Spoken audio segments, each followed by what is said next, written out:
Now, at this point, you've set the resignation date, you pulled the plug, and you quit on a Friday morning, and everything is Gucci. Now, I'm gonna tell you something that I epically missed out on, and I really regret. What is up, everyone? Welcome back to my channel, the best place for new coaches, content creators, and entrepreneurs. Now, in today's video, we are talking about a topic that I haven't talked about in a long time. And for those of you who have known me for a very long time, ever since the creation of this channel, you'll know that a lot of my videos back then were about quitting the 9-to-5. I was sharing my experience of quitting my 9-to-5. I was sharing my experience of life after the 9-to-5 and all of that. Now, if you're new to my channel, here's a little TLDR. Basically, a year ago or 2 years ago, I quit my 9-to-5 cold turkey to start a YouTube channel. And fast forward today, YouTube and just taking that leap has opened so many avenues for me. I am now a multiple six-figure entrepreneur. I'm a coach. I specialize in social media now, and I am just living my best life, as cliche as that sounds. And that's why, as we head into 2020, I decided to make this video, because I am reminded of what it was like 2 years ago, where I realized I didn't like my job. And every single year, like every new year, I was like, this is gonna be my year. This is gonna be my year. I'm gonna quit the 9-to-5, blah, blah, blah, blah. And then I would never go through with it. And I realized also at the time, when I was on YouTube and on Google and searching for resources, there weren't a lot of tangible resources coaching me or teaching me how to quit the 9-to-5. So it took me a long time to do it. That's why today's video is dedicated to you. If you are wanting to make 2020 the year where you say no to the shit that you hate and yes to new opportunity, whether that is starting your own business, going into a completely different career path, or just taking a damn break, then keep on watching. But actually, before we start the video, we have some important shout outs that are in order. Let's go.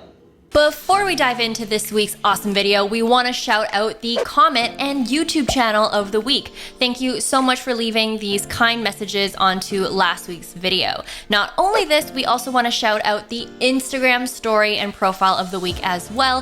Thank you again for shouting out our videos. Now, if you're watching this and you're wondering, how can I get featured in the next video? It's very simple. Number one, you could either leave a comment below on this video, or you can take a picture of this video and share it with your audience on Instagram. Just don't forget to tag me. Now, with that out of the way, let's just dive right into this week's video.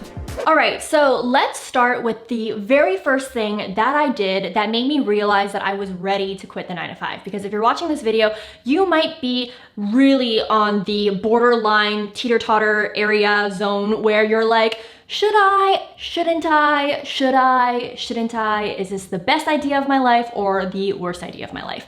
I've been there. That's why the first thing that I recommend that you do is to do a risk assessment. Now, what does this mean?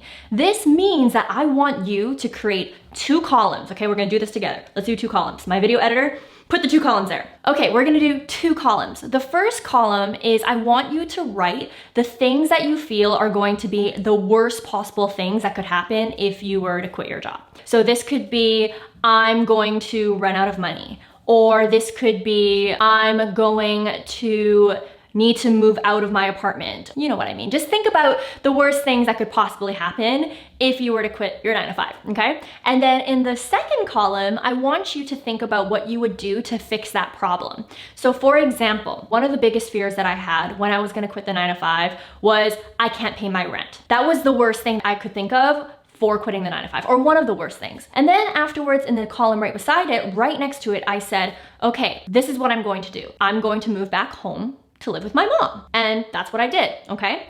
Now, moving on to the next fear that you have. Maybe it's, I'm nervous that my savings isn't going to last me long enough.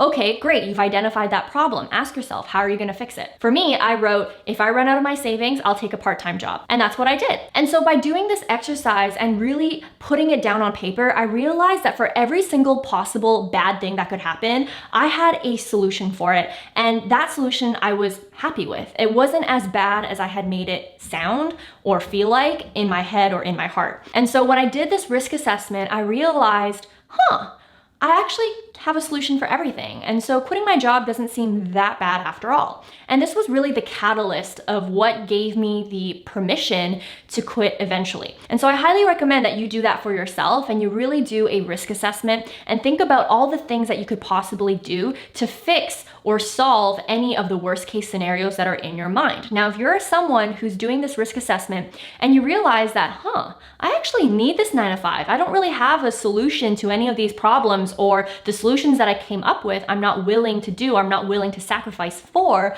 then maybe that's a sign that you need to stay at your 9 to 5 for a little bit longer until you do that risk assessment and you can fully feel happy moving forward and pulling the plug. All right, so let's say you've done the risk assessment and you're like, hallelujah, thank you, Vanessa. I now realize I am ready to quit the 9 to 5. I feel empowered. I have a solution for everything. It's not so bad after all. Then the next thing that I advise you to do is to keep your mouth shut. Now, this might be controversial. You might have an office bestie that you want to talk to and tell that you are going to be quitting your job soon, but I highly advise you at this moment in time to just keep your mouth shut.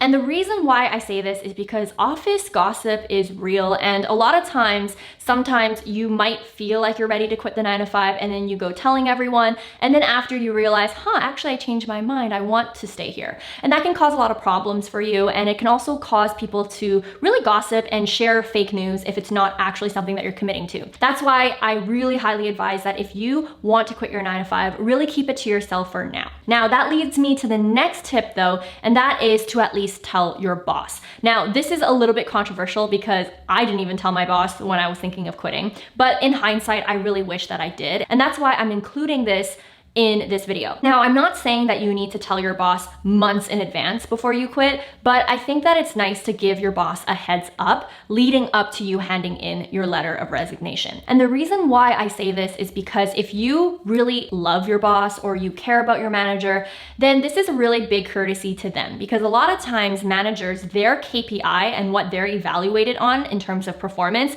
is employee retention. And I wish that I gave my manager at least maybe 2 weeks heads up, so she had even more time to find someone to replace me, or she was at least mentally and emotionally prepared to replace me. And I wish I didn't drop the bomb on her 2 weeks before I left. And so that's kind of a really big tip that I didn't realize would be important. So that's why I'm putting this in this video. If you care about your manager and if you care about, the impression that you leave behind in your company, definitely give your manager the courtesy of pulling them aside before you hand in your letter of resignation and just speak what's on your mind so that they can properly prepare, and that manager can also prepare what they're going to say to their manager or to HR. So again, that's the tip that I have for you when it comes to leaving gracefully the 9 to 5. Now for some tangible tips of leaving the 9 to 5, like the actual logistics of it. So the next tip that I have for you is something that I have made up myself, and I was really glad that I did this. And that is quit on a Friday. And if you can try your best to, quit on Friday morning. Now, why do I say Friday? The reason why is because after you quit, shit gets awkward, okay? Like your coworkers start to know about it, and it's just really awkward. Your manager kind of low-key treats you a little bit differently after you resign. And so that's why I'm really glad personally that I quit on a Friday, because I was able to leave work and head into the weekend where I could hang out with my friends and really take the weekend to digest what had just happened. I can't imagine quitting on a Monday and then sitting through the entire work week knowing what I just did. And so that's why if you're already very anxious about it, I highly recommend that you quit on a Friday so that you can actually just head into the weekend. And I think that's also nice for your manager too, so that they have the weekend to process it, and then everyone comes back on Monday on a fresh foot or a fresh start. Now, why do I say Friday morning? Why do I say morning specifically? You just gotta rip the band-aid, okay? I was feeling so anxious going in to Friday because I knew that I was gonna quit my job. And I'm so glad that the moment I headed in there, I got there early, I pulled my manager aside, asked her for a coffee,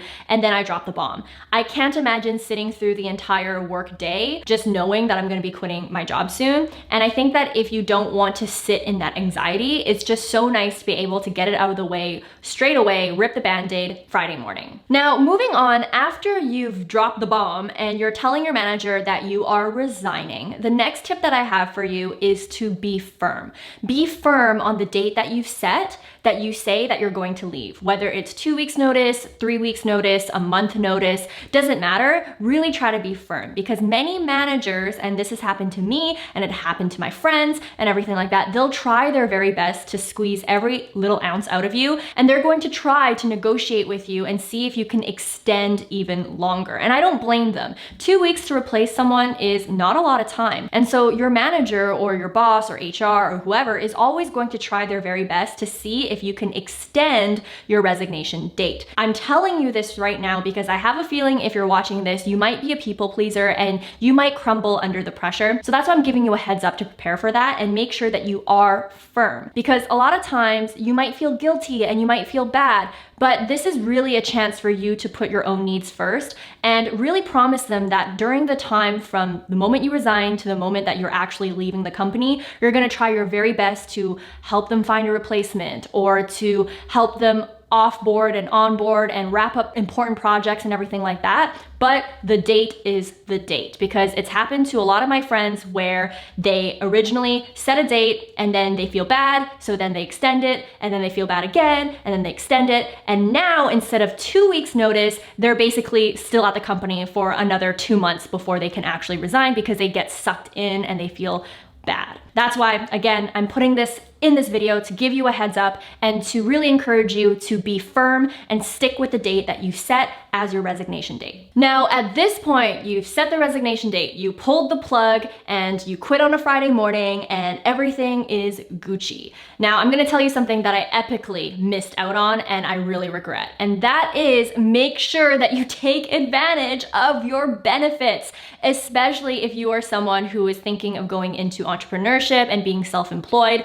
Newsflash, when you're an entrepreneur and you're self-employed, you don't have benefits that you get with a company. And something that I totally just forgot about was to take advantage of those benefits. If I had known, or if I had remembered that I even had benefits, I would have definitely gone to the dentist. I would have, gotten a new pair of glasses. I would have used up all the credits towards going to the gym. I would have hired a therapist with the credits that I had with my benefits or whatnot. So make sure that you are using up your benefits, that you know what your benefits are, and that you're really taking advantage of it before you go self-employed or before you go to another company whose benefits might be not as good. Because something to remember is that you pay for those benefits. Those benefits are being automatically deducted from your paycheck. So make sure you take advantage of the fact that you have these benefits at your disposal. Speaking of benefits, here's another thing to prepare for when you quit your 9-to-5 is make sure you start expensing stuff if your company allows that. So I know in my company, I had a lot of things that I paid for